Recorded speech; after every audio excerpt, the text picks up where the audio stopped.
গল্পকথন by Kallol চ্যানেলে আপনারা শুনছেন এইচজি ওয়েলসের সায়েন্স ফিকশন উপন্যাস দ্য আইল্যান্ড অব ডক্টর মরো।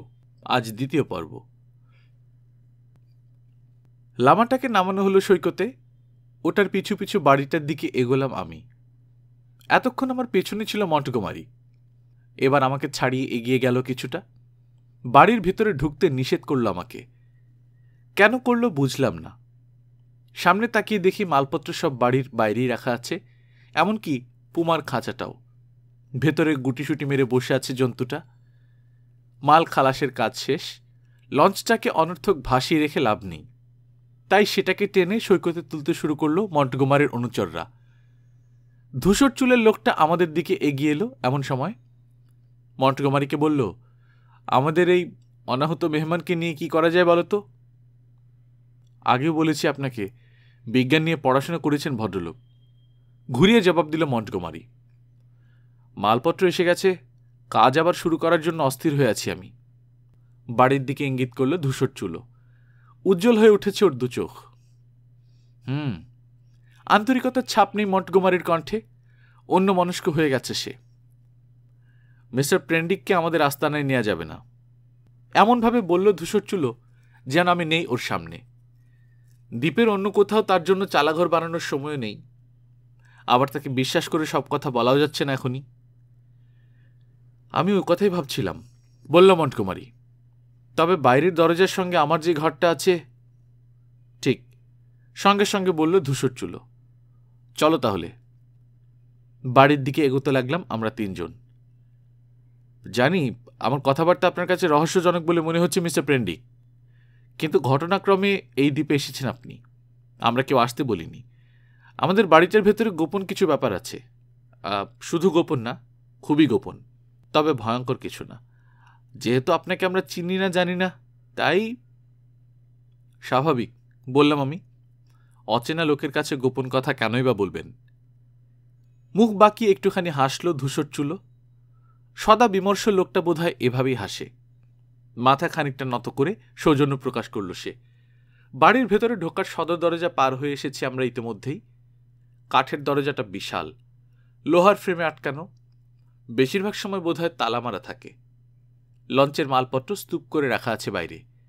দেয়ালের এক কোনায় আরেকটা ছোট দরজা, আগে দেখিনি ওটা।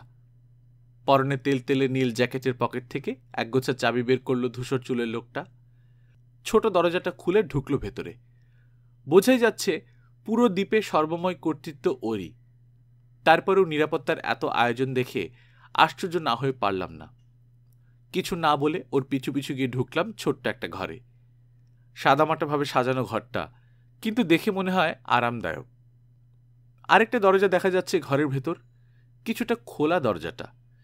উঁকি দিয়ে দেখি পাথরে বাঁধা একটা উঠান ওপাশে। দেরি না করে দরজাটা বন্ধ করে দিল মন্টগোমারি।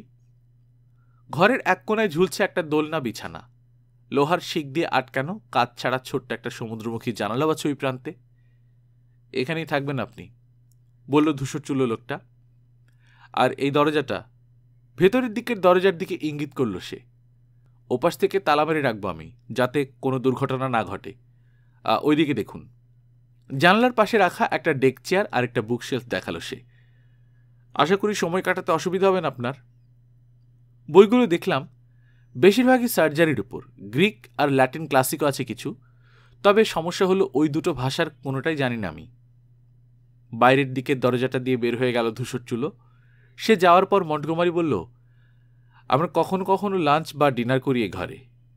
চোখ সরু করে কয়েকটা মুহূর্ত কি যেন ভাবল, তারপর ঘর ছেড়ে বেরিয়ে গেল সেও। শুনলাম ডক্টর মরো বলে কাকে যেন ডাকছে। ব্যাপারটাকে গুরুত্ব না দিয়ে এগিয়ে গেলাম বুকশেলফের দিকে। বই ঘাঁটছি, হঠাৎ মনে হলো ওই মরো নামটা কোথায় যেন শুনেছি আগে। বসে পড়লাম জানলার পাশে। সঙ্গে কিছু বিস্কিট রয়ে গিয়েছিল, বের করলাম সেগুলো। বুভুক্ষের মতো খেতে শুরু করলাম। জানালা দিয়ে বাইরে তাকিয়ে দেখি মন্টগোমারির বাদামি চামড়ার সেই 3 অনুচরের একজন একটা প্যাকিং কেস টেনে নিয়ে যাচ্ছে। আস্তে আস্তে জানালার ফ্রেমের আড়ালে চলে গেল লোকটা। তারপর শুনি আমার পেছনের দরজাটায় চাবি ঢুকিয়ে তালা মারল কেউ। সৈকত থেকে নিয়ে আসা হয়েছে কুকুরগুলোকে। বদ্ধ দরজার ওপাশে সশব্দে কে যেন শুকছে জন্তুগুলো, আর গলায় অদ্ভুত গড়গড় শব্দ করছে। ওদের দ্রুত হাঁটা চলার শব্দ ভেসে আসছে। একই সঙ্গে শুনতে পাচ্ছি ওগুলোকে শান্ত করার জন্য মন্টগোমারির ধমকানির আওয়াজ। ওই দুই রহস্যময় লোকের গোপন সব কাজকর্ম ভাবিয়ে তুলেছে আমাকে। মরো নামটা কেন পরিচিত মনে হচ্ছে সে ব্যাপারেও চিন্তা করলাম। কিন্তু মানুষের স্মরণশক্তি এমনই অদ্ভুত যে সুপরিচিত সেই নামটা কিছুতেই মনে পড়ল না তখন। বিক্ষিপ্ত চিন্তাভাবনার এক পর্যায়ে খেয়াল হলো সৈকতে সেই বিকৃত দেহী লোকটার কথা। অমন অদ্ভুত ভঙ্গিতে কাউকে চলতে ফিরতে দেখিনি এর আগে। অস্বাভাবিক ওই লোকগুলোর কেউই কোনো কথা বলেনি আমার সঙ্গে, কিন্তু যতবার দেখা হয়েছে কেমন চোরা দৃষ্টিতে তাকিয়েছে আমার দিকে। দৃষ্টিটাও যেন কেমন, আদিবাসীদের মতো সহজ সরল নয়। ভাব দেখলে মনে হয় ওরা স্বল্পভাষী, কিন্তু নিজেদের মধ্যে আবার কথার তুবড়িচ্ছটায় উদ্ভট এক ভাষায়। ভাবতে গিয়ে কেমন তালগোল পাকিয়ে গেল সব। জটিল এক ধাঁধার মধ্যে পড়ে গেলাম যেন। মন্টগোমারির সেই কদাকার চাকরের চোখ দুটোর কথাও মনে পড়ল। ভাবছি লোকটাকে নিয়ে। এমন সময় ঘরের ভেতর ঢুকল সে। সাদা একটা পোশাক পরে আছে, একটা ট্রেতে করে কফি আর সিদ্ধ কিছু সবজি নিয়ে এসেছে। ভীষণ চমকে উঠলাম ওকে দেখে। জানি না কেন সব হয়ে পিছিয়ে গেলাম কিছুটা। কাছে এলো সে, বিনীতভাবে ঝুঁকে আমার সামনের টেবিলের উপর ট্রেটা নামিয়ে রাখল। ওর কালো দড়ির মতো চুলের আড়াল থেকে বেরিয়ে এলো কান দুটো। দেখে পক্ষাঘাতগ্রস্তের মতো অচল হয়ে গেলাম আমি বিস্ময়ে। জন্তুদের মতো খাড়া, ছোট ছোট বাদামি লোমে ভরা ওর কান। আপনার নাস্তা স্যার, বিকৃত উচ্চারণে বলল সে। কিছুই বললাম না, আসলে বলতে পারলাম না। এক দৃষ্টিতে তাকিয়ে থাকলাম ওর চেহারার দিকে। ঘুরল লোকটা, ঘাড় ঘুরিয়ে অদ্ভুত দৃষ্টিতে দেখল আমাকে এবং আমার দিকে তাকিয়ে থেকেই রওনা হলো দরজার উদ্দেশ্যে। আমিও এক দৃষ্টিতে দেখছি ওকে, আর ঠিক তখনই মনে পড়ে গেল মরো নামটা। 10 বছর আগের কথা। কোন এক পত্রিকায় একটা খবর বেরিয়েছিল একবার, দ্য মরো হরর্স। কথাটা উদ্দেশ্যহীনভাবে আমার মনে ঘুরপাক খেল কিছুক্ষণ। তারপর যেন চোখের সামনে দেখতে পেলাম হলুদাভা একটা প্যামফ্লেটের লাল একটা হেডলাইন, যে খবর পড়ামাত্র শিউরে উঠবে যে কেউ।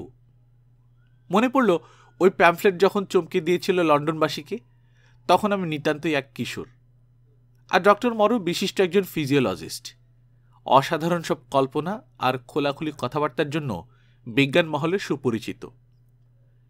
এই দ্বীপের ধূসর চুলো লোকটা, যাকে মরো বলে ডাকছিল মন্টগোমারি, তিনি আর ওই পাগলাটে মরো কি একই লোক? রক্ত সঞ্চালনের ওপর তাক লাগানো কিছু লেখালেখি করেছিলেন বিজ্ঞানী মরো। শোনা গিয়েছিল অর্বুদ নিয়ে কিছু মূল্যবান গবেষণা নাকি করেছিলেন। তারপর হঠাৎ করেই সব বন্ধ হয়ে যায়। ইংল্যান্ড ছাড়তে হয় বেচারাকে। তার গবেষণাগারে ল্যাবরেটরি অ্যাসিস্ট্যান্ট হিসেবে কাজ নিয়েছিল এক সাংবাদিক। ইচ্ছা ছিল চাঞ্চল্যকর কোনো খবর জোগাড় করবে। মর্মান্তিক এক দুর্ঘটনার, আদৌ যদি সেটা কোনো দুর্ঘটনা হয়ে থাকে, খবর ছেপে দিয়ে নিজের মন্দা কার্তির প্যামফ্লেটকে রাতারাতি বিখ্যাত বানিয়ে দেয় সে। পত্রিকাটা যেদিন প্রকাশিত হয় সেদিন মরোর বাড়ি থেকে পালিয়ে যায় ছাল ছাড়ানো, বলা ভালো মিউটিলেটেড একটা কুকুর। পত্রিকার সম্পাদক ছিল ওই ল্যাবরেটরি অ্যাসিস্ট্যান্টের চাচাতো ভাই। বিন্দু বিসর্গ বাদ না দিয়ে মরোর ব্যাপারটা ছাপে সে। এই ধরনের গবেষণা বন্ধ করার জন্য আবেদন জানায় জনগণের বিবেকের কাছে। অন্যায়, দুর্নীতি বা পাপের বিরুদ্ধে সোচ্চার হোক বা না হোক, অন্তত বৈজ্ঞানিক গবেষণার বিরুদ্ধে জনগণের বিবেক সদা সজাগ। বলতে গেলে ঘাড় ধরে দেশ থেকে বের করে দেওয়া হয় ডক্টর মরোকে। পত্রিকার খবর কতদূর সত্য জানি না, সত্য হলে স্বীকার করতেই হবে নীতিহীন নিষ্ঠুর এক গবেষণায় মেতেছিলেন বিজ্ঞানী মরো। কিন্তু এখন দেখছি অন্য সব অনুসন্ধিৎসু বিজ্ঞানীদের মতো সামাজিকতা বিলিয়ে দিয়ে সেই গবেষণাকে বেছে নিয়েছেন তিনি। বিয়ে করেননি বলে দেশ ছাড়ার সিদ্ধান্ত নিতেও কষ্ট হয়নি তার। মনে হচ্ছে এই মরোই সেই মরো। সব ঘটনা এই একটা সম্ভাবনাকেই নির্দেশ করছে যেন। মালপত্রের সঙ্গে ভেতরে নিয়ে যাওয়া হয়েছে পুমা আর অন্য জন্তুগুলোকে। ওগুলোর কপালে কি আছে বুঝতে অসুবিধা হলো না মোটেও। ভাবনায় ডুবেছিলাম বলে এতক্ষণ টের পাইনি। এবার নাকে লাগলো ব্যবচ্ছেদ কক্ষের অ্যান্টিসেপটিকের পরিচিত আর মৃদু গন্ধ। দেয়ালের ওপাশ থেকে ভেসে আসছে পুমাটার গর্জন। আর্তনাদ করে উঠল একটা কুকুর। শুনে মনে হলো ওটাকে পিটিয়েছে কেউ। মরোর গোপন ব্যাপার মানে যে আসলে জন্তু কাটাকাটি করা, বুঝতে পেরে জীববিজ্ঞানের ছাত্র হওয়া সত্ত্বেও কিছুটা ঘাবড়ে গেলাম। হঠাৎ আবার মনে পড়ল মন্টগোমারি সেই সুচলো কান আর জলজলে চোখের চাকরটার কথা। সবুজ ফেনিল সাগরটার দিকে তাকিয়ে থাকলাম এক দৃষ্টিতে। গত কয়েকদিনের অদ্ভুত ঘটনাগুলোর বিক্ষিপ্ত সব স্মৃতি ঘুরপাক খেতে লাগলো মনের ভেতরে একে একে। বিচ্ছিন্ন এক দ্বীপে গোপন আর সুরক্ষিত এক গবেষণাগার, প্রাণী ব্যবচ্ছেদে ওস্তাদ, কুখ্যাত কিন্তু দারুণ প্রতিভাবান এক বিজ্ঞানী, আর শারীরিকভাবে বিকৃত কিছু লোক। কি মানে এসবের? রহস্য আর সন্দেহের জট খুলছি। অদ্ভুত সেই চাকরকে সঙ্গে নিয়ে আমার ঘরে ঢুকলো মন্টগোমারি দুপুর 1টার দিকে। চাকরটার হাতে সকালের মতোই একটা ট্রে, সেটাতে কিছু রুটি, সবজি, আরও কি যেন সব। 1 ফ্লাস্ক হুইস্কি, 1 জগ পানি, 3টা গ্লাস আর ছুরি আছে দেখলাম। আর চোখে তাকালাম লোকটার দিকে, দেখি সেও আমার দিকে এক দৃষ্টিতে দেখছে। লাঞ্চ করবো আপনার সঙ্গে, বলল মন্টগোমারি। কিছুক্ষণ ইতস্তত করে আবার বলল, জরুরি কিছু কাজে ব্যস্ত আছেন ডক্টর মরো, তাই আপাতত আসতে পারছেন না। তাকালাম ওর দিকে। নামটা শুনেছি আমি। শুনেছেন? নিজের ভুল বুঝতে পেরে যেন নিজের উপরই বিরক্ত হলো মন্টগোমারি। আমি একটা গাধা, কেন যে নামটা বলতে গেলাম। যাই হোক, মরণ নাম শুনে থাকলে আমরা এখানে কি করছি না করছি বুঝে গেছেন বোধহয় এতক্ষণে। হুইস্কি দেব? না ধন্যবাদ, আমি মদ খাই না। আমিও যদি মদ না খেয়ে থাকতে পারতাম। দীর্ঘশ্বাস ফেলল সে। চোর পালানোর পর বুদ্ধি পারলে আসলে লাভ হয় না। যদি বলি এই মদই আমাকে এই দ্বীপে নিয়ে এসেছে, বিশ্বাস করবেন? কুয়াশাচ্ছন্ন এক রাতে মরা আমাকে বললেন তার সঙ্গে কাজ করতে রাজি আছে কিনা। আমি তখন মাতাল, ভাবলাম দারুণ এক সুযোগ পেয়ে গিয়েছি। ঘর ছেড়ে বের হয়ে গিয়ে দরজা ভিড়িয়ে দিল চাকরটা। সঙ্গে সঙ্গে মন্টগোমারিকে বাধা দিয়ে বললাম, ওই লোকটার কান দুটো মন খাড়া খাড়া কেন? ট্রে থেকে কিছু একটা নিয়ে মাত্র মুখে দিয়েছে মন্টগোমারি, চিবাতে শুরু করেনি এখনো। ওই অবস্থাতেই থেমে গেল সে। এক মুহূর্তে তাকিয়ে থাকলো আমার দিকে। খাড়া খাড়া কান? হ্যাঁ, খাড়া খাড়া, জন্তু জানোয়ারের মতো। যথাসম্ভব শান্ত কণ্ঠে বললেও উত্তেজনায় দম যেন আটকে আসছে আমার। কিনারায় আবার বড় বড় লোমও আছে। অনেক সময় নিয়ে গ্লাসে হুইস্কি ঢালল মন্টগোমারি, তাতে পানি মেশালো, তারপর বলল, ভুল দেখেছেন বোধহয়। ওর চুল লম্বা তো, কান দুটো ঢাকা থাকে সবসময়, চুলকেই লোম মনে হয়েছে আপনার। সকালে আমার জন্য কফি পাঠালেন, নিয়ে এসে আমার পাশেই দাঁড়িয়ে এই টেবিলে রাখার জন্য ঝুঁকল লোকটা। এত কাছ থেকে ভুল দেখব? মাথা নাড়লাম। ওর কান দুটো লোমে ভরা, আর খাড়াই না শুধু, অন্ধকারে ওর চোখ দুটো জ্বলজ্বল করে, হুবহু জন্তুদের মতো। আমার প্রশ্নটা শুনে বিস্মিত হয়েছিল মন্টগোমারি। ধাক্কাটা সামলে নিয়েছে এতক্ষণে। আমারও তো একই কথা। বুঝলাম যা বলছে সে বুঝে শুনে চিন্তা করে বলছে, আর বলছে ওর এই অদ্ভুত আধো আধো বলে। ব্যাটা সবসময় চুল দিয়ে কান ঢেকে রাখে কেন? সমস্যাটা কি? ওর কান দুটো কিসের মতো যেন বললেন? বুঝলাম বোকার ভান করছে সে, কিন্তু কথাটা বলতে পারলাম না ওকে। জন্তুদের মতো খাড়া খাড়া, কিছুটা ছোট আর লোমে ভরা। ওর মতো অদ্ভুত লোক আগে কখনো দেখিনি। তীক্ষ্ণ কর্কশ একটা চিৎকারে চমকে উঠলাম একসময়। শুনে মনে হলো ব্যথায় গলা ফাটিয়ে চেঁচাচ্ছে পুমাটা। কেন যেন কুচকে গেল মন্টগোমারির চোখ মুখ। তাড়াতাড়ি আমায় বলল, হ্যাঁ, কি যেন বলছিলেন? লোকটাকে পেয়েছেন কোথায়? San Francisco. মানছি সে কুৎসিত, দেখতে জানোয়ারের মতো, বুদ্ধিশুদ্ধিও কিছু কম আছে মাথায়। ওর বাড়ি কোথায় তাও জানি না, তবে অভ্যস্ত হয়ে গেছি আমি। এখন আর এসব নিয়ে মাথা ঘামাই না, সেও মানিয়ে নিয়েছে। ওকে বোধহয় খুব একটা ভালো লাগেনি আপনার। লোকটা কি বলবো, অস্বাভাবিক। ভাববেন না বাড়িয়ে বলছি। সে কাছে এলে একটা গা ঘিন ঘিন করতে থাকে আমার, হাত পা শক্ত হয়ে আসে। শয়তানি মার্কা কিছু একটা আছে ওর মধ্যে। অদ্ভুত। খাওয়া থামিয়ে আমার কথা শুনছিল মন্টগোমারি। খেতে শুরু করলো আবার। তবে আমি কখনো শয়তানি মার্কা কোনো কিছু ওর মধ্যে দেখিনি। হয়তো আপনার মতো একই অনুভূতি হয়েছিল আইপেকা কোয়ানহার ক্রুদের, তাই সবাই একসঙ্গে খ্যাপাতো বেচারাকে। ক্যাপ্টেন কি করেছিল মনে আছে আপনার? আবার চেঁচিয়ে উঠল পুমাটা। আগের বারের চেয়ে বেশি ব্যথা পেয়েছে মনে হলো। বিড়বিড় করে কি যেন বলল মন্টগোমারি, শুনতে পেলাম না ঠিক মতো। সৈকতের বাদামি চামড়ার লোকগুলোর ব্যাপারে ওকে জিজ্ঞেস করব কিনা ভাবছি। সংক্ষিপ্ত কিন্তু তীক্ষ্ণ আর একটানা চিৎকারে চারদিক কাঁপিয়ে দিল অসহায় পুমাটা। সৈকতের লোকগুলো শেষ পর্যন্ত বলেই ফেললাম। জাত কি ওদের?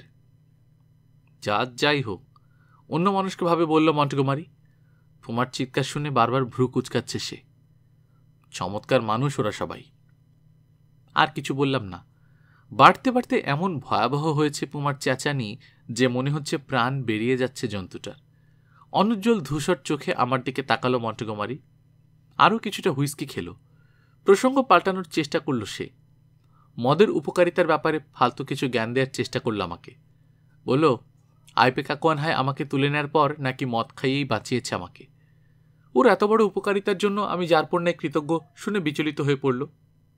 আর ওর এই অদ্ভুত প্রতিক্রিয়া দেখে আমিও আশ্চর্য হলাম কিছুটা। খাওয়া শেষ করলাম আমরা। খাড়া কানওয়ালা কদাকার সেই লোকটা এসে এঁটো থালা বাসন নিয়ে গেল। বিদায় নিয়ে চলে গেল মন্টেগোমারিও। বুঝতে অসুবিধা হচ্ছিল না অসহায় পোমাটার উপর এতক্ষণ অস্ত্রোপচার চালাচ্ছিলেন মরো। ব্যথা সহ্য করতে না পেরে চেঁচিয়ে দ্বীপ কাঁপিয়ে দিয়েছে জন্তুটা। সেই চিৎকার শুনে এমনকি মন্টেগোমারিও বিরক্তি চেপে রাখতে পারেনি। সময় যত গড়াতে লাগলো তত তীব্র হতে লাগলো পুমার চিৎকার। বিকেলের দিকে বিরক্তির শেষ সীমায় পৌঁছে গেলাম আমি। হোরাস নামের অতি প্রাচীন এক রোমান কবির কবিতা অনুবাদ পড়ছিলাম। ছুঁড়ে ফেলে দিলাম বইটা ঘরের এক কোণায়। মুঠি পাকালাম, ঠোঁট কামড়াতে শুরু করলাম। শেষে পায়চারি করতে লাগলাম পুরো ঘরে। কাজ হলো না কোনো কিছুতেই। অস্থিরতা তো কমলই না, বরং বাড়ল। বাধ্য হয়ে আঙুল ঢুকিয়ে বন্ধ করলাম দোকান। লাভ হলো না তাতেও। একসময় মনে হতে লাগলো চিৎকার করে আসলে যেন বাঁচার আকুতি জানাচ্ছে পুমাটা। ওই বদ্ধ ঘরে আমি আর থাকতে পারলাম না। দরজা খুলে বেরিয়ে এলাম বাইরে। শেষ বিকেলের তন্দ্রালু রোদে। এগিয়ে গেলাম সদর দরজার দিকে, কিন্তু কাছে গিয়ে দেখি বন্ধ দরজাটা। তাই দেয়ালের কোণা ঘুরে সরে এলাম আরেক পাশে। এখানে ঘরের চেয়েও জোরে শোনা যাচ্ছে শব্দটা। মনে হচ্ছে পৃথিবীতে যত যন্ত্রণা আছে সব যেন ভর করেছে ওই চিৎকারে। চমৎকার রোদ আর সাগরের গা জুড়ানো বাতাসে সবুজ হাত পাখার মতো গাছগুলোর দুলুনি সত্ত্বেও পুরো পরিবেশটা বিভ্রান্তিকর লাগছে। চলমান কতগুলো কালো আর লাল ছায়ামূর্তি যেন দুর্বোধ্য করে তুলেছে পুরো ব্যাপারটা। পিছু হটতে আরম্ভ করলাম। বিচিত্র বর্ণের চৌখুপি নকশার দেয়াল টপকে লাফিয়ে পড়লাম বাইরে। বাড়িটার পেছনের ঢালে জন্মানো ঝোপঝাড় ভেঙে লম্বা পদক্ষেপে এগোচ্ছি। কোথায় যাচ্ছি জানি না। সতর্ক হওয়ার প্রয়োজনও বোধ করছি না।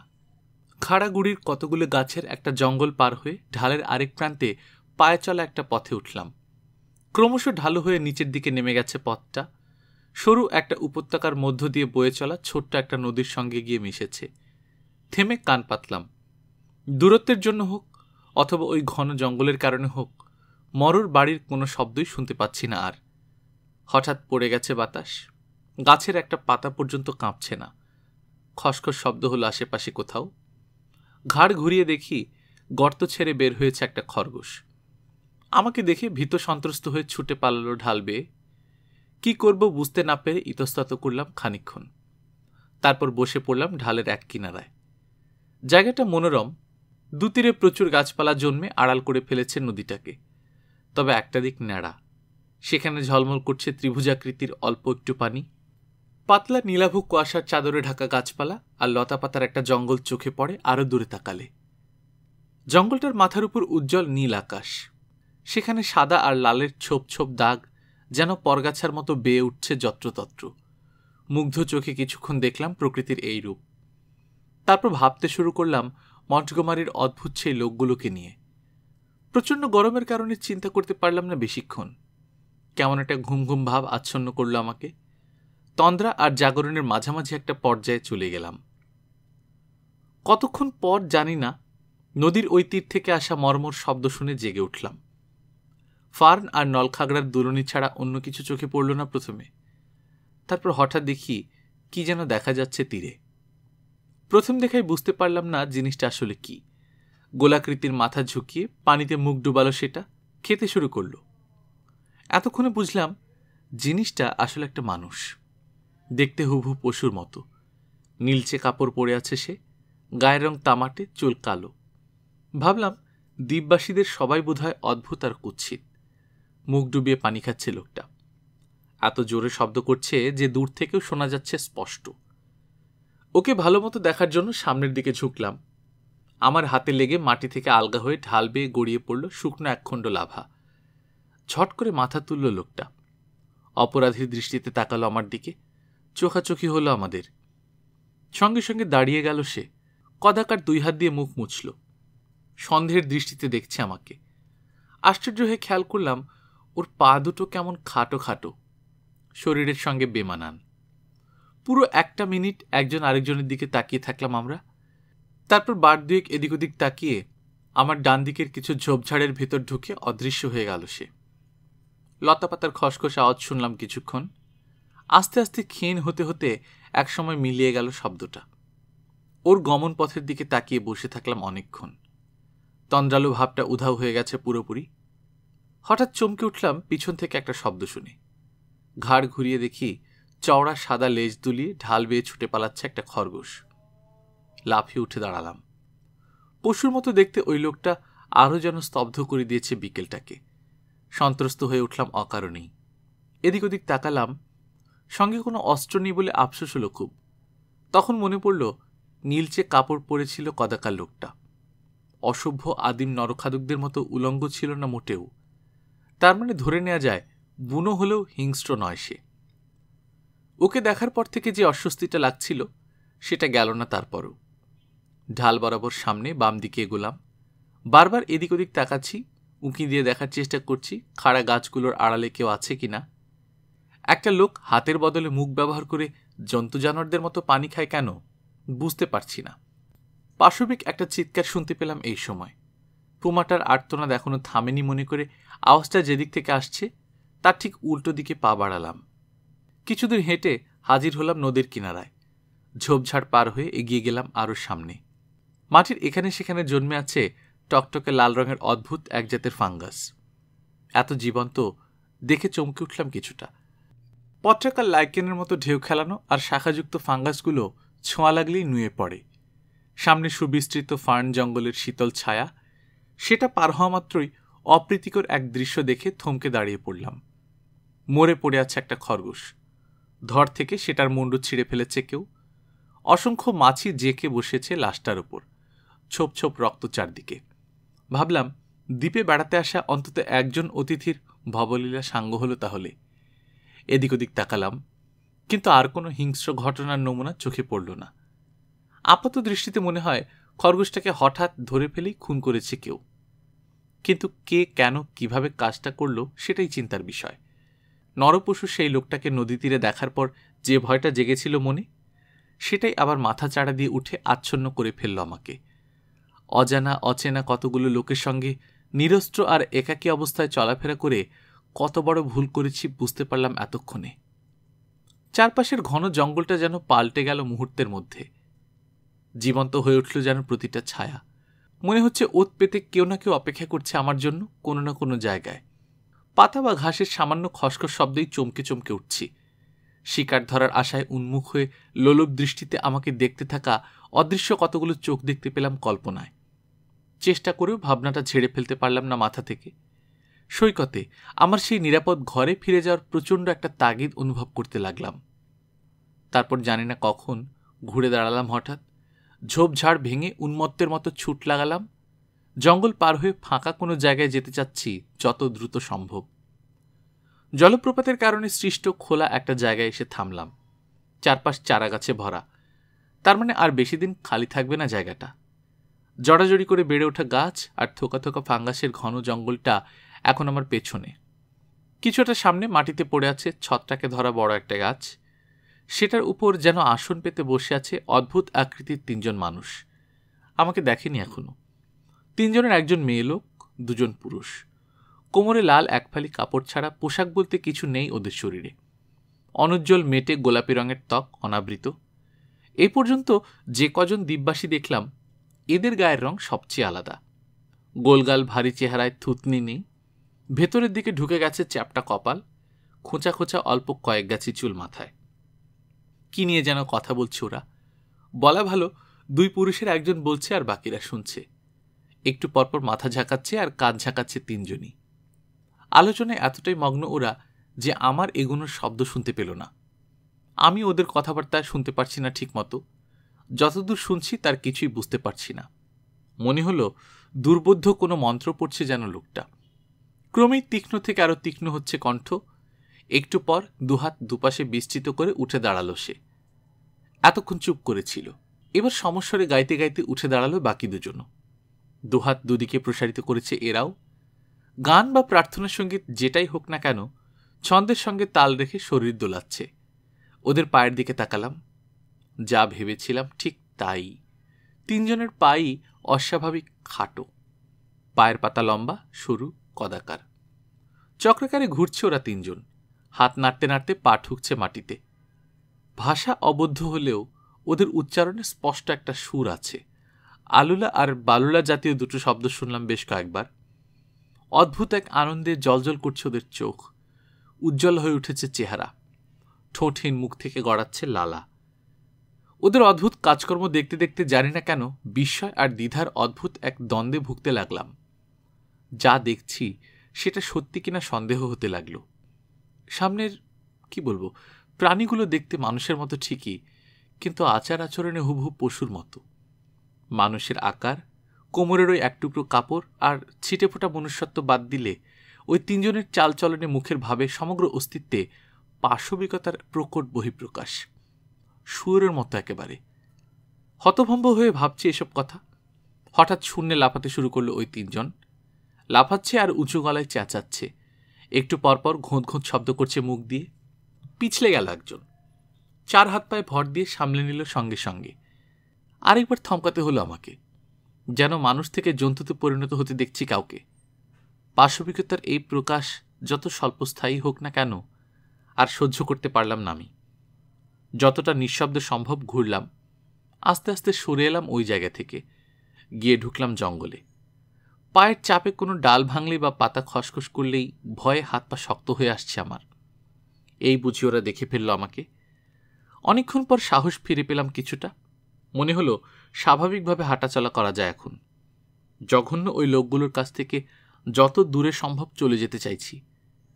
বিক্ষিপ্ত চিন্তাভাবনায় এতই মশগুল ছিলাম যে খেয়ালই করিনি কখন হাঁটতে শুরু করেছি অস্পষ্ট একটা পায়ে চলা পথ ধরে। ফাঁকা একটা জায়গায় অতিক্রম করার সময় হঠাৎ চমকে উঠে দেখি কতগুলি গাছের পেছনে দেখা যাচ্ছে কদাকার একজোড়া পা। আমি যেদিকে যাচ্ছি ঠিক সেদিকেই যাচ্ছে পায়ের মালিক, তবে 30 গজের মতো একটা দূরত্ব বজায় রাখছে সবসময়। ওর মাথা আর শরীরের ওপরের অংশ এখনো লতাপাতার জটের আড়ালে। জন্তুটা আমাকে দেখতে পায়নি ভেবে থেমে দাঁড়ালাম তৎক্ষণাৎ। হাঁটা থামিয়ে স্থির হয়ে দাঁড়ালো পা দুটো। ভয়ের একটা স্রোত আমার মেরুদণ্ড বেয়ে উঠে গেল উপরে। মাথা ঠান্ডা রাখার জন্য নিজের উপর জোর খাটাতে হলো আমাকে। তীক্ষ্ণ দৃষ্টিতে তাকালাম। গাছের আড়ালে দাঁড়িয়ে থাকা জন্তুটাকে, হয়তো বলা ভালো মানুষটাকে, চিনতে পারলাম বোধহয়। এই লোকই নদীতে মুখ ডুবিয়ে পানি খাচ্ছিল। ঘাড় ঘোরালো এবার। পান্নার মতো ঝিলিক দিয়ে উঠল ওর চোখ দুটো সন্ধ্যার ঘনায়মান অন্ধকারে।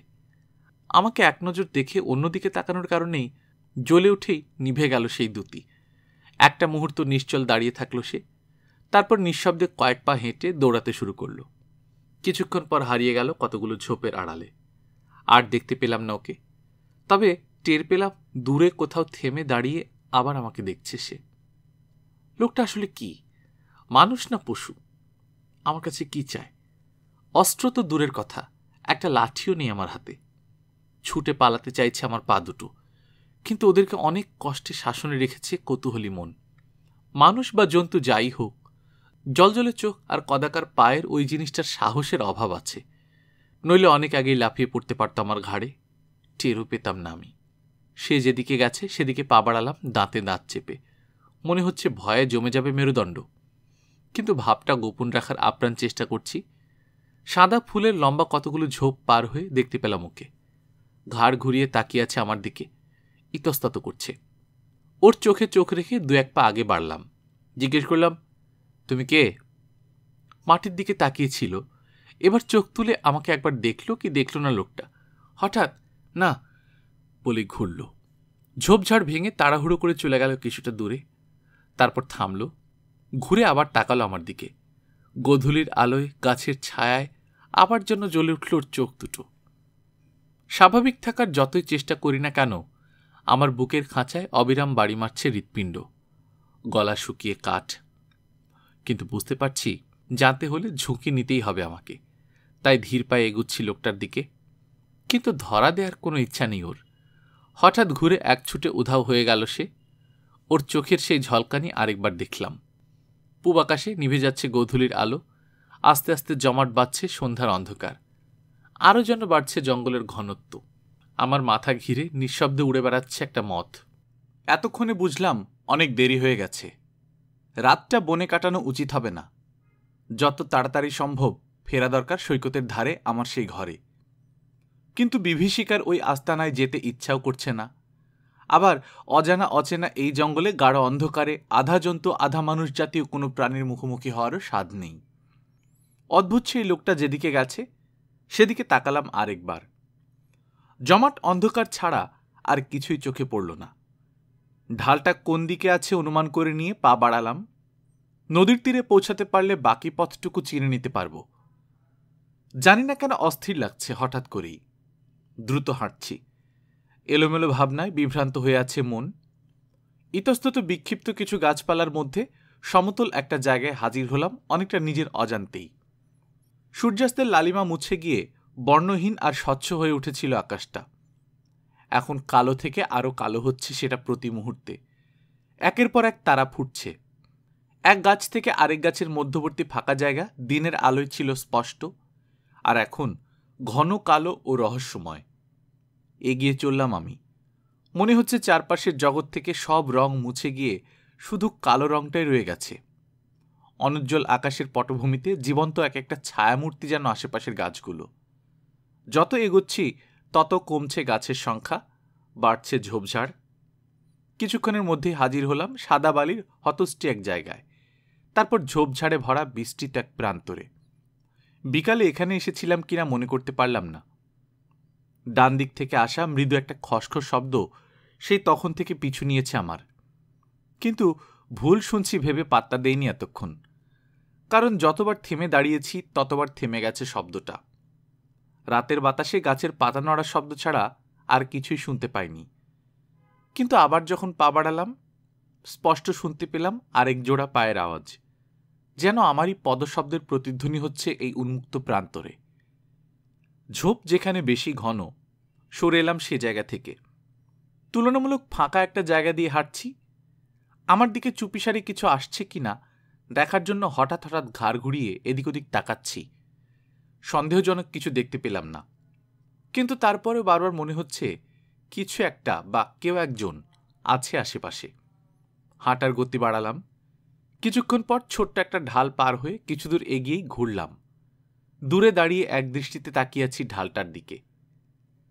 কালো আকাশের পটভূমিতে আরও কালো একটা আকৃতিহীন মূর্তির মতো ঢাল বেয়ে একটু একটু করে উঠে এলো জিনিসটা, এবং উধাও হয়ে গেল আবার। দুটো বিষয়ে নিশ্চিত হলাম একই সঙ্গে। তামাটে চেহারার সেই আধা জন্তু আধা মানুষটা আবারও পিছু নিয়েছে এবং পথ হারিয়েছি আমি। হতাশ হয়ে পড়লাম। কি করব ভেবে পাচ্ছি না। লাভ হবে না বুঝেও পা টিপে টিপে ধীরগতিতে হাঁটছি।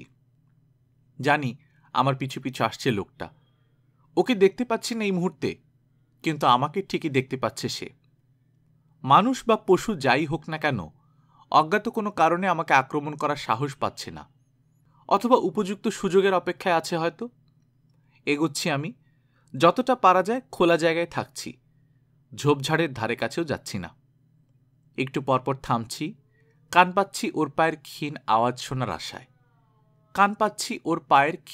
শোনার আশায়। বার কয়েক চেষ্টার পরেও তেমন কিছু শুনতে না পেয়ে ভাবলাম আমাকে অনুসরণ করা বাদ দিয়ে চলে গেছে বোধহয়, অথবা পুরো ব্যাপারটাই হয়তো আমার উত্তেজিত মস্তিষ্কের অলীক কল্পনা। সাগরের ঢেউয়ের শব্দ শুনতে পেলাম তখন। চলার গতি বাড়িয়ে বলতে গেলে দৌড়াতে শুরু করলাম। ঠিক তখনই একটা আওয়াজ শুনে মনে হলো যেন হোঁচট খেয়েছে কেউ আমার পেছনে। সঙ্গে সঙ্গে থামলাম, ঘুরে তাকালাম পেছনের অন্ধকার গাছগুলোর দিকে। মনে হলো কালো একটা ছায়া যেন লাফিয়ে লাফিয়ে এগিয়ে আসছে আমার দিকে। হাত পা শক্ত হয়ে এলো। কান খাড়া করলাম আরেকবার, কিন্তু শুনলাম কেবল আমারই হৃৎপিণ্ডের ধুকপুক শব্দ। টান টান হয়ে উঠেছে শরীরের প্রতিটি স্নায়ু। আসলে সবই আমার অতিকল্পনা ভেবে সমুদ্রের দিকে হাঁটতে শুরু করলাম আবার। মিনিট খানেকের মধ্যে কমে এলো গাছপালার সংখ্যা। সাগরের তীরবর্তী নিচু আর নগ্ন একটা অন্তরীপে হাজির হলাম আরও কিছুক্ষণ পর। রাতের পরিষ্কার আকাশে ক্রমেই বাড়ছে তারার সংখ্যা। শান্ত সাগরের অনুচ্চ ঢেউয়ে প্রতিফলিত হয়ে কাঁপছে ম্লান সেই আলো। দূরে তীরের সারি সারি পাথরের উপর আছড়ে পড়ে ফ্যাকাশে আভায় দ্যুতিময় হয়ে উঠেছে ফেনিল স্রোত। পশ্চিম আকাশে সন্ধ্যা তারার হলুদ প্রভা। পূর্বে বিস্তৃত হতে হতে দৃষ্টির আড়ালে চলে গেছে সৈকত। পশ্চিমেও কিছুটা ঢাকা পড়েছে অন্তরীপের কারণে। মনে পড়ল ডক্টর মরোর বাড়িটা সৈকতের পশ্চিম দিকে। মট করে একটা ডাল ভাঙল আমার পেছনে। খসখস শব্দ শুনতে পেলাম স্পষ্ট। পাই করে ঘুরে একদৃষ্টিতে তাকিয়ে থাকলাম অন্ধকার গাছগুলোর দিকে।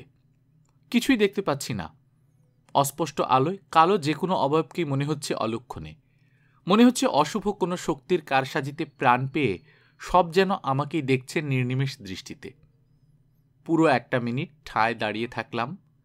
তারপর গাছগুলোর উপর থেকে চোখ না সরিয়ে অন্তরীপটা পার হওয়ার উদ্দেশ্যে ঘুরলাম পশ্চিম দিকে। ঠিক তখনই ওত পেতে থাকা হাজারটা ছায়ার মধ্যে একটা ছায়া নড়ে উঠল, পিছু নিল আমার। হৃৎপিণ্ডের ধুকপুকানি বেড়ে গেল আবার। বেশ কিছু দূর এগিয়ে এসেছি। সৈকতের পশ্চিম দিকের অনেকখানি দেখতে পাচ্ছি এখন। থামলাম। নিঃশব্দ সেই ছায়াটাও আমার থেকে প্রায় 12 গজ দূরে থেমে দাঁড়াল। অন্তরীপের শেষ মাথায় বাঁকের ধারে দেখতে পাচ্ছি আলোর ছোট্ট একটা বিন্দু। তারার আলোয় অস্পষ্ট হয়ে আছে বালুময় ধূসর বিস্তৃত বেলা। আলোটা কত দূর হতে পারে অনুমান করলাম। 2 মাইল সম্ভবত। সৈকতে যেতে হলে ঝোপঝাড়ে ভরা ঢাল আর সারি সারি গাছের নাতিদীর্ঘ একটা জঙ্গল পার হতে হবে আমাকে। কিন্তু সমস্যা হলো আলকাত্রার চেয়েও কালো অন্ধকারে ডুবে আছে ওদিকটা। ওখানে যেতে মন সায় দিচ্ছে না কিছুতেই। এখন আরো স্পষ্টভাবে দেখতে পাচ্ছি জিনিসটাকে। খাড়া হয়ে দাঁড়িয়ে আছে। সুতরাং আর যাই হোক, জন্তু জানোয়ার সে নয়। কথা বলার জন্য মুখ খুললাম, কিন্তু কিছুই বলতে পারলাম না। মনে হলো গলার কাছে আটকে আছে কিছু একটা। গলা ফাটিয়ে চেঁচিয়ে উঠলাম বাধ্য হয়েই। কে? জবাব নেই। 1 কদম আগে বাড়লাম। জায়গা ছেড়ে সরল না জিনিসটা। একটু নড়ে চড়ে উঠল কেবল। আরেক কদম সামনে গেলাম। পায়ের ধাক্কা লেগে সামান্য দূরে সরে গেল ছোট্ট একটা পাথর। সঙ্গে সঙ্গে একটা বুদ্ধি খেলে গেল মাথায়। সামনে দাঁড়িয়ে থাকা কালো অবয়বটার উপর থেকে চোখ না সরিয়ে ঝুঁকে তুলে নিলাম পাথরটা।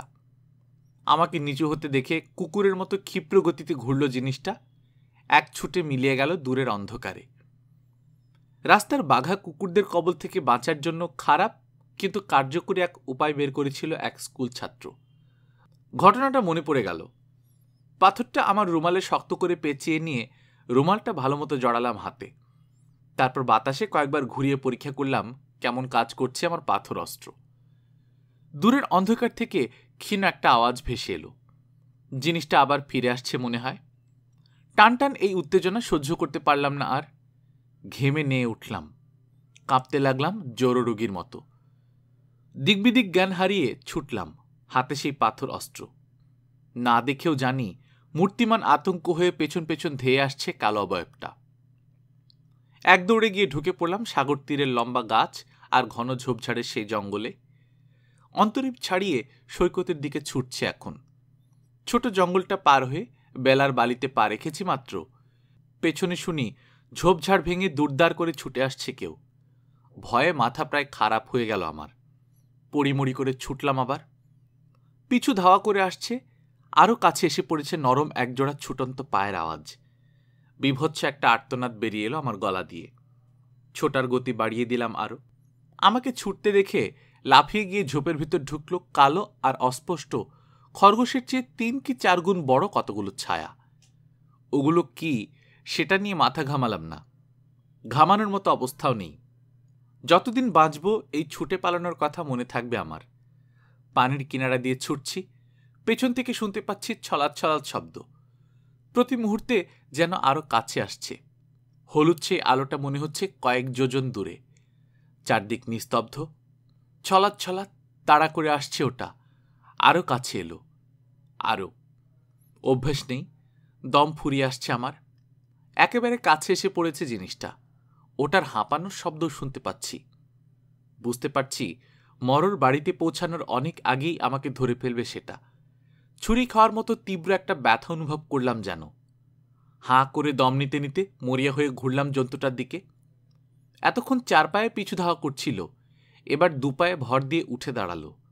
আমার দিকে হাত বাড়ালো। টুটি চেপে ধরতে চায় বোধহয়। রুমাল ধরা হাতটা সর্বশক্তিতে ঝাড়া দিলাম আমি। গুলতির ঢেলার মতো তীব্র গতিতে বের হয়ে জন্তুটার কপালে বাম দিকে প্রচণ্ড জোরে গিয়ে লাগলো পাথরটা। বাড়ানো হাত দুটো থমকে গেল সঙ্গে সঙ্গে। টলতে টলতে আমাকে ছাড়িয়ে উপুড় হয়ে পড়ল সে বালিতে। মুখটা গিয়ে পড়ল সাগরের পানিতে। পড়ে থাকলো ওভাবেই, নড়ল না আর। ওর দিকে এগিয়ে যাওয়ার সাহস হলো না। ছোট ছোট ঢেউ এসে ভেঙে পড়ছে ওর গায়ে। আর বিস্তৃত বেলায় স্থির হাজারটা তারার নিচে দাঁড়িয়ে আছি আমি। ওকে ওভাবেই ফেলে রেখে মরর বাড়ির দিকে পা বাড়ালাম। কিছুদূর এগোনোর পর কানে এলো পুমাটার করুণ কণ্ঠ। এখনো কাতরাচ্ছে বেচারা, কিন্তু এবার বিরক্তি নয়, বরং অদ্ভুত এক স্বস্তি পেলাম গোঙানির শব্দটা শুনে। এই আওয়াজটাই সহ্য করতে না পেরে মরর বাড়ি ছেড়ে পালিয়েছিলাম। রহস্যময় এই দ্বীপে ঘুরে ভয়াবহ কিছু অভিজ্ঞতা হওয়ার পর ফিরে যাচ্ছি আবার সেখানেই। খুবই কাহিল লাগছে। ক্লান্তিতে মনে হচ্ছে শুয়ে পড়ি সৈকতেই, কিন্তু শুধু বেঁচে থাকার তাগিদেই শরীরের অবশিষ্ট শক্তিটুকু একত্রিত করে ছুটে চললাম সেই আলোটার দিকে। কাছাকাছি পৌঁছে মনে হলো আমার নাম ধরে ডাকছে কেউ। আমার ঘরের খোলা দরজা দিয়ে আলো আসছে। অন্ধকার থেকে বেরিয়ে এসে আয়তাকার সেই আলোর প্রান্তে পা রেখেছি। এমন সময় শুনলাম চেঁচিয়ে ডাকছে মন্টেগোমারি। প্রেন্ডিক! এগিয়ে চললাম। আবারও ডাকলো আমাকে মন্টেগোমারি। ক্ষীণ কণ্ঠে সাড়া দিলাম। হ্যালো! কয়েক মুহূর্ত পর টলমল করতে করতে হাজির হলাম ওর সামনে। কোথায় ছিলেন এতক্ষণ? আমার হাত ধরল সে, এমনভাবে দাঁড়ালো যাতে দরজা দিয়ে আসা আলোটা পড়ে আমার মুখের উপর। আমি আর ডক্টর মরো এতই ব্যস্ত ছিলাম যে মাত্র আধ ঘন্টা আগে মনে হয়েছে আপনার কথা। আমাকে ধরে ঘরে নিয়ে গেল সে, ডেক চেয়ারে বসিয়ে দিল। উজ্জ্বল আলোয় চোখ ধাঁধিয়ে গেল আমার। ভাবতেও পারিনি আমাদেরকে না বলে এরকম একা একা ঘুরতে বের হয়ে যাবেন। ভয় পেয়ে গিয়েছিলাম, কিন্তু এ কি? আমার শরীরের সব শক্তি শেষ হয়ে গেছে ততক্ষণে। মাথাটা আপনা থেকেই ঝুঁকে পড়ল বুকের উপর। অবস্থা বুঝে তাড়াতাড়ি আমাকে ব্র্যান্ডি এনে দিল মন্টেগোমারি। জীবনে যে লোক মদ ছুঁয়েও দেখেনি, তাকে মদ খাইয়ে কিছুটা সুস্থ করে তুলে দারুণ মজা পেল বোধহয় সে। ঈশ্বরের দোহাই, বললাম কোনো রকমে, দরজাটা বন্ধ করে দিন। আজব কিছু দেখেছেন মনে হয়। বলতে বলতে দরজা বন্ধ করে দিল সে। তারপর এসে দাঁড়ালো আমার সামনে, কিন্তু একটা প্রশ্ন জিজ্ঞেস করল না আর। পানি মিশিয়ে আরও কিছুটা ব্র্যান্ডি দিল আমাকে। খাওয়ার জন্য চাপাচাপি করতে লাগলো। অবসাদে আমার শরীর ভেঙে পড়তে চাইছে, কাজেই কথা বাড়ালাম না। আমাকে সতর্ক করতে ভুলে যাওয়ার ব্যাপারে কিসব যেন বলল সে। তারপর জানতে চাইল কখন বাইরে গিয়েছি, কি কি দেখেছি। সংক্ষেপে টুকরো টুকরো কথায় উত্তর দিলাম। শেষে জিজ্ঞাসা করলাম, এসবের মানে কি বলুন আমাকে। ভয়ঙ্কর কিছু না। বুঝলাম কথা ঘোরানোর চেষ্টা করছে সে। আজ আর শুনে লাভ নেই, এমনিতে অনেক ধকল গেছে আপনার উপর দিয়ে।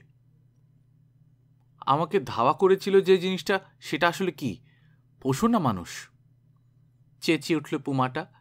বিড়বিড় করে কি যেন বলল মন্টেগোমারি। তারপর আমাকে উদ্দেশ্য করে বলল, এখন না ঘুমালে মাথা খারাপ হয়ে যাবে আপনার। চেয়ার ছেড়ে উঠে দাঁড়ালাম। জিনিসটা কি?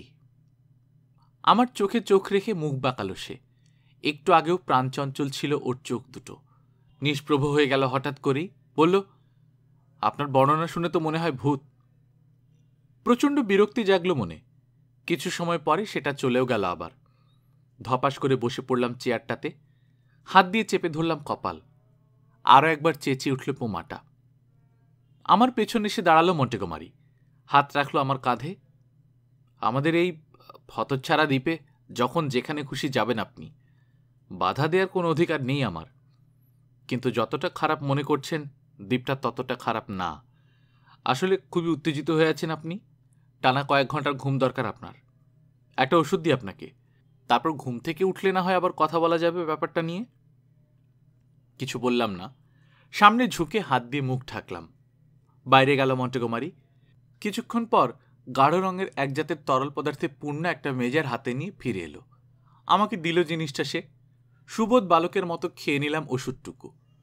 আমাকে ধরে বিছানায় নিয়ে গিয়ে শুইয়ে দিল সে। ঘুম থেকে জেগে দেখি সকাল হয়ে গেছে অনেক আগেই। চিত হয়ে শুয়ে থাকলাম কিছুক্ষণ। এক দৃষ্টিতে তাকিয়ে আছি ছাদের দিকে। খেয়াল করলাম বর্গাগুলো কোনো জাহাজের কাঠ দিয়ে বানানো। ঘাড় ঘুরিয়ে দেখি টেবিলের উপর কিছু খাবার রাখা আছে। খিদে টের পেলাম এতক্ষণে। নামতে গেলাম দোলনা বিছানা থেকে। অভ্যাস নেই, তাই একদিকে কাত হয়ে গেল বিছানাটা। হুড়মুড় করে উল্টে পড়ে গেলাম মেঝেতে। উঠে দাঁড়িয়ে গিয়ে বসলাম খাবারের সামনে। মাথাটা ভার হয়ে আছে। গত রাতে যা যা ঘটেছে মনে করতে পারছি না ঠিক মতো। কাঁচ ছাড়া জানলা দিয়ে ঘরে ঢুকছে সকালের মৃদুমন্দ মনোরম হাওয়া। ঘরের ভেতরের দিকের দরজাটা, মানে যে দরজা দিয়ে বাড়ির উঠানে যাওয়া যায়, খোলা। ঘুরে সেদিকে তাকিয়ে দেখি মন্টেগোমারি দাঁড়িয়ে আছে। আমাকে তাকাতে দেখে বলল, আমি খুব ব্যস্ত এখন, পরে কথা হবে। দরজাটা বন্ধ করে দিয়ে সে চলে গেল। খাচ্ছি, হঠাৎ দেখি দরজাটা বন্ধ করেছে ঠিকই, কিন্তু তালা মারতে ভুলে গেছে মন্টেগোমারি। দ্বীপে আমি একা ঘুরে বেরিয়েছি শোনার পর ওর চেহারাটা কেমন হয়েছিল মনে পড়ল তখন। গতরাতে সবগুলো ঘটনা একের পর এক ভেসে উঠল চোখের সামনে। হঠাৎ একটা আর্তনাদ শুনতে পেয়ে চমকে উঠলাম। আর যাই হোক, পুমাটা চেঁচায়নি এবার। খাওয়া থামিয়ে কান পেতে রইলাম, কিন্তু বাতাসের ফিসফিসানি ছাড়া আর কিছু শোনা যাচ্ছে না। ভুল শুনেছি ভেবে খেতে আরম্ভ করলাম আবার, তবে কান খাড়া আছে এখনো।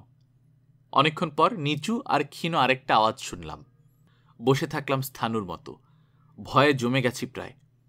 বিভীষিকার এই বাড়িতে এই পর্যন্ত যত শব্দ শুনেছি, মৃদু হলেও ওই শব্দটাকেই কেন যেন সবচেয়ে ভয়ঙ্কর মনে হলো। অস্পষ্ট ভাঙা ভাঙা একটা আওয়াজ, গোঙানির মতো। মনে হয় ফুঁপিয়ে কাঁদছে কেউ, অথবা হয়তো নিদারুণ যন্ত্রণা সহ্য করতে না পেরে দম আটকে আসছে বেচারার। বুঝতে অসুবিধা হলো না, জন্তু জানোয়ার না, কোনো মানুষ কাতরাচ্ছে এবার। আর দেরি করলাম না, চেয়ার ছেড়ে উঠে 3 লাফে গিয়ে দাঁড়ালাম দরজাটার সামনে। হাতল ঘুরিয়ে প্রায় উড়ে গিয়ে হাজির হলাম উঠানে। পেছনে খোলাই থাকলো দরজাটা। প্রেন্ডিক, থামুন, চেঁচিয়ে বলল মন্টেগোমারি। জানি না কোত্থেকে হঠাৎ হাজির হয়ে আমাকে বাধা দেওয়ার চেষ্টা করছে সে। চমকে উঠেছে একটা ডিয়ার হাউন্ড, দাঁত বের করে গলা ফাটিয়ে ঘেউ ঘেউ করছে। সামনে একটা সিঙ্ক, তাতে ছোপ ছোপ রক্ত, শুকিয়ে বাদামি হয়ে গেছে কিছু, আবার কিছু একেবারে টাটকা। কার্বলিক অ্যাসিডের কড়া গন্ধ বাতাসে। দূরে খোলা একটা দরজা, ছায়া ছায়া অন্ধকার সেখানে। অস্পষ্ট আলোয় দেখি কোনো একটা কাঠামোর সঙ্গে কোষে বেঁধে রাখা হয়েছে ক্ষতবিক্ষত লাল আর ব্যান্ডেজে মোড়া কিছু একটাকে। সবকিছু ঢেকে দিয়ে হঠাৎ উদয় হলো ডক্টর মরোর চেহারাটা। রাগে ভয়ঙ্কর হয়ে উঠেছে। তেলতেলে আর আঠালো লাল দাগে ভরা একটা হাত দিয়ে আমার কাঁধ আঁকড়ে ধরলেন তিনি। এক ঝটকায় ঘুরিয়ে দিলেন আমাকে, টেনে নিয়ে গিয়ে ধাক্কা দিয়ে উপুড় করে ছুঁড়ে ফেললেন আমার ঘরে। যেন ছোট্ট একটা বাচ্চা আমি। দড়াম করে বন্ধ হয়ে গেল দরজাটা। বিদায় হলো মরোর উগ্র চেহারা। চাবি ঘুরিয়ে তালা মারার আওয়াজ শুনলাম। দরজার ওপাশে সাফাই গাওয়ার চেষ্টা করছে মন্টেগোমারি। ধমকে উঠলেন মরো, আমার সারা জীবনের কাজ বরবাদ করে দেবে। লোকটা বোঝে না আসলে। আরও কি সব যেন বলল মন্টেগোমারি, ঠিক মতো শুনতে পেলাম না। নষ্ট করার মতো সময় নেই আমার হাতে, বললেন মরো। আর কিছু কানে এলো না। উঠে দাঁড়ালাম, অল্প অল্প কাঁপছি। অবিশ্বাস আর আশঙ্কায় বিভ্রান্ত হয়ে আছে মন। জন্তু জানোয়ার কেটে মন ভরেনি, এবার কি মানুষের ব্যবচ্ছেদ শুরু করেছেন মরো? বিদ্যুৎ স্ফুরণের মতো প্রশ্নটা জাগল মনে। যে ভয়টা করছিলাম এ কদিন, আরও বাড়ল সেটা এবার। বিপদ ঘনিয়ে আসছে আমার। সামনের দরজাটা খোলা, তাই পালানোর অযৌক্তিক একটা চিন্তা এলো মাথায়। আমি পুরোপুরি নিশ্চিত নর ব্যবচ্ছেদ শুরু করেছেন ডক্টর মরো। দ্বীপবাসীদের অদ্ভুত আচরণের সঙ্গে তার সম্পর্কটা ভেবে বের করার চেষ্টা করছিলাম তার নাম শোনার পর থেকেই। এখন মনে হয় ধরতে পেরেছি ব্যাপারটা। রক্ত সঞ্চালনের ওপর যে গবেষণাটা করছিলেন তিনি লন্ডনে, সেটার কথা মনে পড়ে গেল। আধা মানুষ আধা পশু যাদেরকে দেখছি এই দ্বীপে, তার আসলে বিভৎস এক গবেষণার বলি। বিজ্ঞানী মরো আমাকে ওরকম বানিয়ে দিলে কি হবে? শারীরিক বা মানসিক বা দুভাবেই একজন মানুষ যদি তার মনুষ্যত্ব হারিয়ে ফেলে, তাহলে তার পরিণতি কি? মন্টেগোমারির খাড়া কান আর জলজলে চোখের ওই চাকরের মতো, নাকি গত রাতে যে লোকটা আমার পিছু নিয়েছিল তার মতো? আধা মানুষ আধা পশুর এই জীবন মরে যাওয়ার চেয়েও খারাপ। মনে পড়ল পুমাটার আর্তনাদ, কিছুক্ষণ আগে শোনা সেই গোঙানি। বুঝলাম প্রথমে আমাকে তিলে তিলে কষ্ট দিয়ে কাটা ছেঁড়ার কাজ শেষ করবেন মরো, তারপর পরিণত করবেন আত্মাহীন করাল দর্শন কোনো জন্তুতে। তারপর ভাবতে পারলাম না আর। অস্ত্রের খোঁজে তাকালাম চারদিকে, কিচ্ছু নেই। হঠাৎ একটা বুদ্ধি খেলে গেল মাথায়। লম্বা করে দম নিয়ে এগিয়ে গেলাম ডেক চেয়ারটার দিকে। কাছে গিয়ে একটা পা রাখলাম চেয়ারের একদিকে, হাতল ভেঙে আলগা করে নিলাম। কাঠের সঙ্গে খুলে এলো চোখা একটা পেরেক। আর একটু বিপজ্জনক হলো আমার ছোট্ট অস্ত্রটা। বাইরে পায়ের আওয়াজ শোনা গেল এমন সময়। স্থির থাকতে পারলাম না, প্রায় উড়ে গিয়ে এক ঝটকায় দরজাটা খুলে দেখি 3 ফুট দূরে দাঁড়িয়ে আছে মন্টেগোমারি। ভেতরের দিকের দরজায় তালা মেরেছেন মরো। এবার বাইরের দরজাটাও আটকে দিয়ে আমাকে গৃহবন্দী করার মতলব নিয়ে এসেছে মন্টেগোমারি। হাতের লাঠিটা তুলেই বাড়ি মারলাম ওকে, কিন্তু লাফিয়ে সরে গেল সে। ইতস্তত করলাম একটি মুহূর্ত, তারপর ঘুরেই ছুটলাম বাড়ির এক কোণা দিয়ে। প্রেন্ডি, বিস্ময় বিহ্বল কণ্ঠে চেঁচিয়ে উঠল মন্টেগোমারি, বোকামি করবেন না। আর একটা মিনিট। দৌড়াতে দৌড়াতে ভাবলাম মাত্র 1 মিনিট সময় পেলেই আমাকে আটকে ফেলত সে। তারপর আমার অবস্থা হতো গিনিপিগের মতো। প্রেন্ডিক, চেঁচিয়ে আবার আমাকে ডাকলো মন্টেগোমারি। ঘাড় ঘুরিয়ে দেখি আমার পিছু পিছু ছুটে আসছে সে, আরও কী সব যেন বলছে। অন্ধের মতো দৌড়াচ্ছি আমি। গতরাতে যেদিকে গিয়েছিলাম তার থেকে সমকোণে উত্তর পূব দিকে যাচ্ছি। সৈকত ধরে ছুটতে ছুটতে ঘাড় ঘুরিয়ে তাকালাম। দেখি সেই ভয়াল দর্শন চাকরটাও যোগ দিয়েছে মন্টেগোমারির সঙ্গে। গতি আরও বাড়ালাম। একটা ঢাল পার হয়ে বাঁক নিলাম পূবে। সামনে একটা পাথুরে উপত্যকা, সেটার দুধারে জঙ্গল। দুর্বল দেহে 1 মাইলের মতো দৌড়লাম। ভার হয়ে এলো বুক এক সময়। হৃৎপিণ্ডের ধুকপুকানি বাড়ি মারতে লাগলো কানে। পেছনে মন্টেগোমারি বা ওর চাকরের কোনো পাত্তা নেই। আমিও পৌঁছে গেছি ক্লান্তির শেষ সীমায়। তাই হঠাৎ ঘুরে ছুটতে লাগলাম যেদিকে যাচ্ছিলাম তার উল্টো দিকে, সম্ভবত সৈকত অভিমুখে। সামনে একটা বাঁশঝাড় দেখতে পেয়ে গিয়ে ঢুকলাম সেটার ভেতর। শুয়ে পড়লাম। অনেকক্ষণ ধরে পড়ে থাকলাম ওই জঙ্গলে। নড়াচড়া করার সাহসটুকুও পেলাম না। ভেবে বের করতে পারছি না কি করা যায়। রোদের কম্বল গায়ে জড়িয়ে নিঃশব্দে ঘুমিয়ে আছে চারদিকের বন্য প্রকৃতি। কাছে পিঠে শব্দ বলতে আমাকে খুঁজে পাওয়া একদল মশার ভনভন, আর দূরের সৈকতে তন্দ্রালু শ্বাস প্রশ্বাসের মতো সাগরের মর্মর। 1 ঘন্টা পর শুনি আমার নাম ধরে চেঁচিয়ে ডাকছে মন্টেগোমারি। অনেক দূরে উত্তর দিক থেকে শোনা যাচ্ছে ওর কণ্ঠ। ওর ডাক শুনে কি করা যায় ভাবতে লাগলাম আবার। যতদূর বুঝেছি এই দ্বীপে থাকে শুধু 2 কসাই বিজ্ঞানী, আর তাদের পাগলামির কারণে মানুষ থেকে পশু হয়ে যাওয়া হতভাগ্য কয়েকজন লোক। প্রয়োজনে এদেরকে আমার বিরুদ্ধে কাজে লাগাতে দ্বিধা করবে না ওই 2 পাগল। জানি ওদের দুজনের কাছে রিভলভার আছে, আর আমার কাছে আছে চোখা পেরেকলা ছোট্ট এক টুকরো কাঠ। মুখোমুখি লড়াইয়ে কে জিতবে কে হারবে সেটা সহজেই অনুমেয়। সুতরাং ওই বাঁশঝাড়ের ভেতরেই শুয়ে থাকলাম। খাওয়ার চিন্তা মাথায় এলো এক সময়। তখন বুঝতে পারলাম আসলে কতটা অসহায় আমি। খাবার জোগাড় করা যায় কিভাবে জানি না। উদ্ভিদবিজ্ঞান সম্বন্ধে আমার ধারণা এতই কম যে আশেপাশের কোন ফল খাওয়ার উপযোগী বুঝতে পারছি না। গুটি কয়েক খরগোশ আছে দ্বীপে, কিন্তু সেগুলোকেও ফাঁদ পেতে ধরার উপায় নেই। ব্যাপারটা নিয়ে অনেক ভেবেও কোনো কুল কিনারা করতে পারলাম না। শেষে বাধ্য হয়ে ভাবতে লাগলাম ওই পশু মানবদের মধ্যে আশাব্যঞ্জক কিছু আছে কিনা, ওদের দিয়ে আমার আদৌ কোনো উপকার হবে কিনা। হঠাৎ শুনি ঘেউ ঘেউ করছে একটা স্ট্যাগ হাউন্ড। বুঝলাম নতুন বিপদ হাজির হয়েছে এবার। দেরি করলাম না আর। কাঠের টুকরোটা টেনে নিয়ে এক দৌড়ে ছুটে বের হলাম বাঁশঝাড় থেকে। সাগরের আওয়াজটা যেদিক থেকে আসছে সেদিকে চললাম। পকেট নাইফের মতো কাঁটাযুক্ত এক জাতের ঝোপঝাড়ের মধ্য দিয়ে দৌড়ানোর সময় চামড়া কেটে গিয়ে রক্ত বের হতে লাগলো আমার। কাপড় ছিঁড়ে গেল জায়গায় জায়গায়। ওই অবস্থাতেই হাজির হলাম উত্তরমুখী লম্বা একটা নদীর ধারে। 1 মিনিটও দেরি না করে নেমে পড়লাম পানিতে। নদীটা লম্বা হলেও চওড়ায় কম। প্রথমে হাঁটু পানিতে, পরে পশ্চিম দিকের তীরে গিয়ে উঠতে বেশি সময় লাগলো না আমার। কানে বাজছে নিজের হৃৎপিণ্ডের ধুকপুকানি।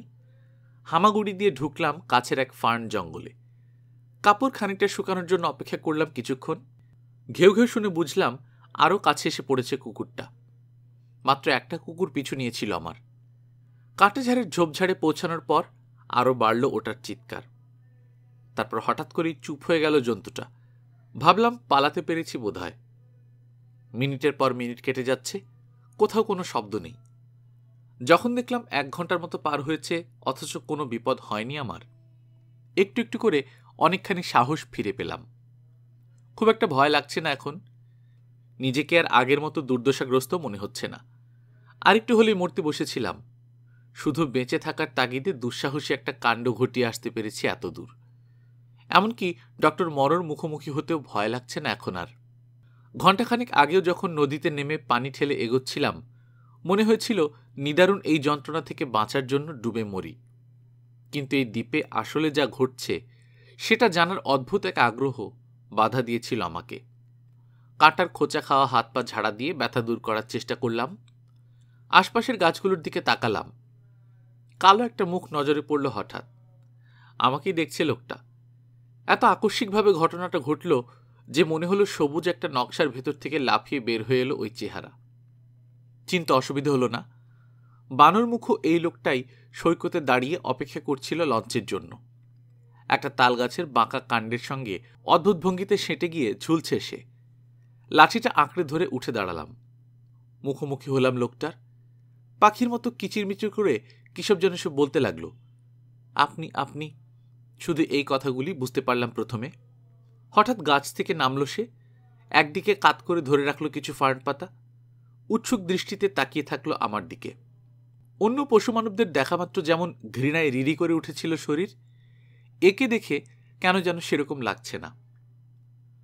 আপনি, বলল সে, নৌকায় ছিলেন। তার মানে মন্টেগোমারির সেই চাকরের মতো কিছুটা হলেও মনুষ্যত্ব আছে এর মধ্যে। কারণ কিচিরমিচির করুক আর যাই করুক, ভুল বা শুদ্ধ যাই বলুক, কথা তো বলছে। বললাম, হ্যাঁ, আমি নৌকায় ছিলাম। তার আগে ছিলাম একটা জাহাজে। উজ্জ্বল চঞ্চল চোখে আমাকে আপাদমস্তক দেখল সে। তারপর দেখল আমার দুহাত, লাঠিটা, পা দুটো, আমার কোটের ছেঁড়া জায়গাগুলো, কাটার আঘাতে সৃষ্ট দেহের ক্ষতগুলো। মনে হলো এত কিছু একসঙ্গে দেখে হতবুদ্ধি হয়ে গেছে সে। আমার হাতের দিকে আবার তাকালো সে। তারপর নিজের হাতে আস্তে আস্তে গুনতে লাগলো। 1, 2, 3, 4, 5।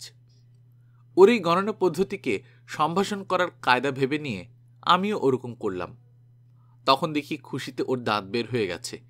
আরেকবার আমাকে আপাদমস্তক দেখল। তারপর চট করে ঘুরে জঙ্গলে ঢুকে উধাও হয়ে গেল।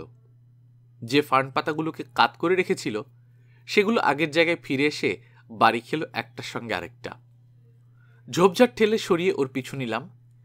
কিছু দূর এগিয়েই স্তম্ভিত হয়ে দেখি গাছগাছড়ার অসংখ্য লতা দড়ির মতো ঝুলছে মাথার উপর। আর লম্বা সরু হাত দিয়ে সেরকম একটা আঁকাবাঁকা লতা ধরে মনের খুশিতে দোল খাচ্ছে লোকটা। আমার দিকে পেছন ফিরে আছে। হ্যালো, বললাম আমি। শরীরটা অদ্ভুত ভঙ্গিতে মুচড়ে লাফিয়ে নামল সে, এসে দাঁড়ালো আমার সামনে। কিছু খাবার দরকার আমার, বললাম ওকে। কোথায় পাবো? খাবেন? মানুষের খাবার খাবেন আপনি এখনই? যে লতা ছেড়ে নেমে এসেছে এই মাত্র, সেটা দোল খাচ্ছে, সেদিকে তাকালো সে। কুড়ে ঘরে খাবেন? কিন্তু কুড়ে ঘরটা কোথায়? ও, তুমি জানো আমি এই দ্বীপে নতুন, সব জায়গা ঠিক মতো চিনি না। সঙ্গে সঙ্গে ঘুরল লোকটা, দ্রুত হাঁটতে শুরু করল। আসুন। আমাকে কোথায় নিয়ে যায় সেটা দেখতে ইচ্ছে হলো খুব, তাই পিছু নিলাম ওর। মনে হয় কুড়েঘর বলতে ভাঙাচোরা ছাউনি মতো কিছু একটা বুঝিয়েছে সে।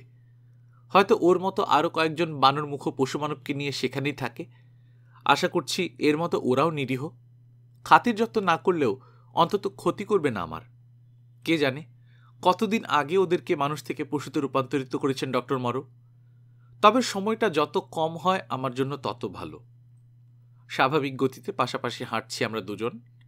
হাত দুটো ঝুলে পড়েছে ওর। চোয়ালটা ঠেলে বেরিয়ে আছে সামনের দিকে। স্মরণশক্তি বলে কিছু আছে কি না ওর মধ্যে ভাবলাম একবার।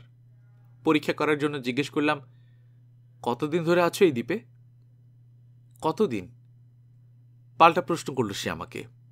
প্রশ্নটা আরো একবার জিজ্ঞেস করে হাত তুলে 3 আঙুল দেখিয়ে দিল।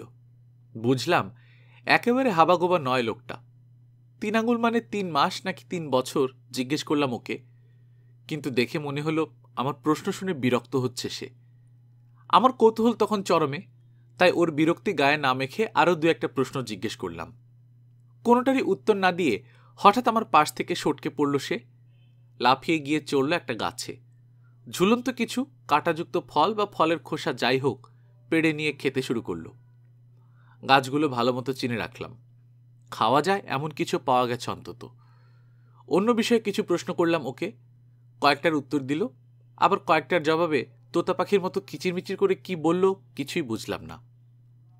এই অদ্ভুত লোকটার কাজকর্মে এতই তন্ময় হয়েছিলাম যে কোন রাস্তা দিয়ে কোথায় এসেছি আর যাচ্ছি বা কোথায় খেয়াল করিনি এতক্ষণ। চারদিকে তাকালাম এবার, যতদূর চোখ যায় শুধু গাছ আর গাছ, কয়লার মতো কালো কোনোটা, কোনোটা আবার বাদামি। জায়গাটা অনাবৃত, ভালো মতো তাকালে হলদে সাদা একটা আবরণ চোখে পড়ে। বাতাসে ধোঁয়ার সূক্ষ্ম প্রবাহ, দমকা হাওয়ায় মাঝে মাঝে মুখে এসে লাগছে সেই ধোঁয়া, নাক চোখ জ্বালা করছে তখন। ডানে নগ্ন একটা পাথরের উপর দিয়ে দেখা যাচ্ছে নীল সাগরের একটা টুকরো, সর্পিল আকারে পাক খেয়ে হঠাৎ নিচের দিকে নেমে গেছে একটা বুনো পথ, জমাট কালচে লাভার গভীর কিন্তু সংকীর্ণ এক উপত্যকায় গিয়ে মিশেছে। ওই পথ ধরে এগিয়ে চললাম আমরা দুজন। আশেপাশের গন্ধক সমৃদ্ধ মাটিতে রোদ প্রতিফলিত হয়ে চোখ ধাঁধিয়ে দিচ্ছিল এতক্ষণ, কিন্তু এই পথে ঘন অন্ধকার। শুরু হতে হতে আমাদের দুপাশের খাড়া দেয়াল একটার সঙ্গে আরেকটা প্রায় লেগে গিয়ে আকাশটা ঢেকে দিয়েছে যেন। দু দেয়ালের জায়গায় জায়গায় সবুজ আর গাঢ় লালের ফুসকুড়ির মতো ছোপ। হঠাৎ থেমে দাঁড়ালো আমার পথপ্রদর্শক, বলল, বাড়ি। থামলাম আমিও। পর্বতগাত্রের গভীর কোনো ফাটলের মেঝেতে দাঁড়িয়ে আছি বোধহয়। অন্ধকার থেকে আলোয় বেরিয়ে এসে কিছুই দেখতে পেলাম না প্রথমে। অদ্ভুত কিছু আওয়াজ শুনতে পেলাম বলে মনে হলো। বাম হাত দিয়ে দুচোখ ঢাকলাম, বাজে একটা গন্ধ লাগছে নাকে। চিড়িয়াখানায় বানরের অপরিষ্কার খাঁচার সামনে দাঁড়ালে এরকম গন্ধ পাওয়া যায়। আস্তে আস্তে হাত সরালাম চোখের উপর থেকে। ক্রমশ ঢালু হয়ে নিচের দিকে নেমে গেছে এই ফাটল। সামনে অবারিত আকাশ, সূর্যালোকিত শ্যামলিমা, দুপাশের খাঁজ বেয়ে চুইয়ে চুইয়ে ঢুকছে আলো। আমরা যেখানে দাঁড়িয়ে আছি সে জায়গা অস্পষ্ট হয়ে আছে আধো অন্ধকারে। গল্পকথন বাই কল্লোল চ্যানেলে আপনারা শুনছেন এইচ.জি. ওয়েলসের গল্প দ্য আইল্যান্ড অব ডক্টর মরো। আজ দ্বিতীয় পর্ব। আমরা নিয়মিত গল্প পাঠ করে শোনাচ্ছি। আপনারা যারা প্রথমবার মতো শুনছেন কাইন্ডলি সাবস্ক্রাইব করে নেবেন। গল্প পাঠ ভালো লাগলে বন্ধুদের সাথে শেয়ার করবেন। নিজে ভালো থাকবেন, আশেপাশের লোকজনকে ভালো রাখবেন। টাটা।